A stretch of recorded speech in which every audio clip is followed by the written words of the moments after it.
first question Mijay, what is the national mental health strategy and why is it important? And why is there a qualifier 1.0 at the end? Lasla, because first on the first ever national mental health strategy 1.0 the strategy itself is a roadmap.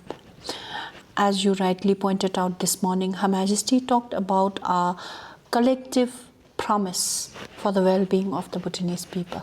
And I think this is a way of translating that promise into reality and action.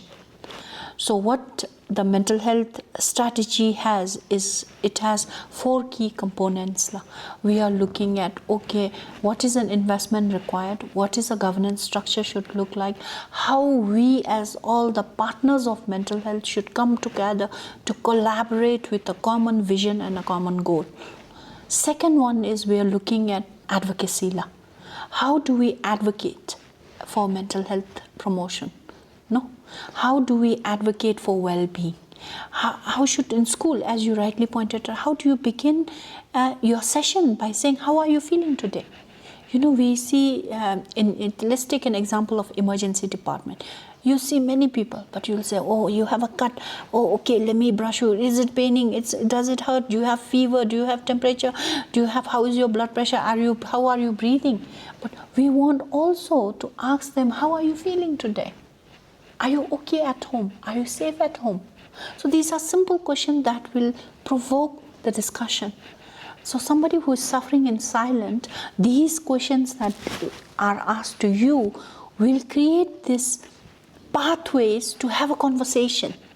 You know, somebody says, a woman getting beaten up at home by her husband, lands up in emergency.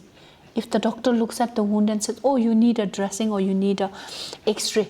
But instead, if the doctor had said, are you safe at home? No need to say, are you getting bashed up by your husband? But you can just ask them, are you safe at home? That might give an opportunity for that woman to share what is happening in the house. You know, is your child okay?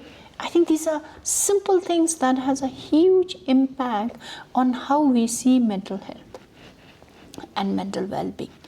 So that's the second part on really advocacy, making people aware that there is a problem. Because before we address the problem, we have to understand that there is a problem. And to do that, advocacy is very important. To highlight that we have a problem and we need to tackle it. Moshla. Then the third one is really bridging this gap on service provision. Treatment, rehabilitation, and reintegration. We need to look at it holistically, and this is what we call the PEMA approach, is looking at mental health holistically. So we're looking at treatment gap. How do we close the treatment gap? No? So that's where Paro Declaration comes in, which is an integration of mental health into the primary healthcare system.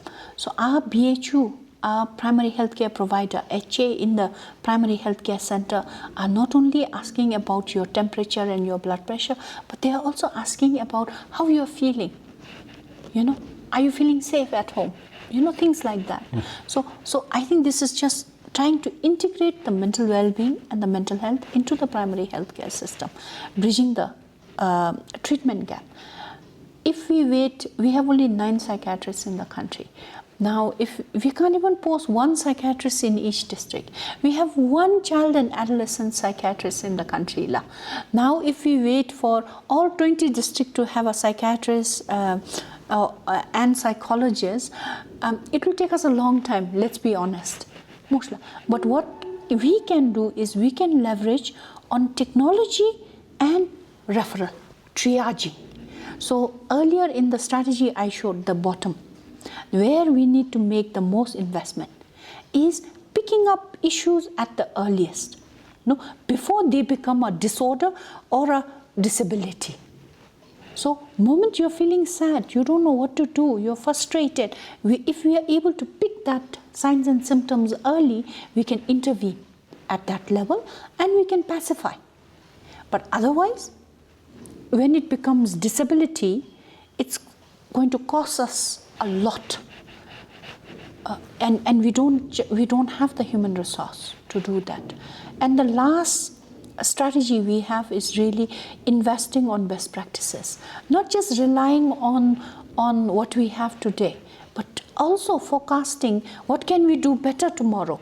And that's why we have a qualifying there, 1.0, because it's not an end. I think it's a beginning of a journey, and that journey we are starting with 1.0. And then tomorrow, if things evolve, digital, for example, consumption is becoming a huge concern. We've already had a session with Dr. Pam Namgyal, and he shared all the evidence of how unnecessary digital consumption is affecting our own mental health. And tomorrow we might need to include that, So I think that is why we are saying we wanted to have a qualifier because it is a live document. It is evolving as the nation progresses. It's evolving as our social fabrics and structures are changing. So this too also will evolve over time.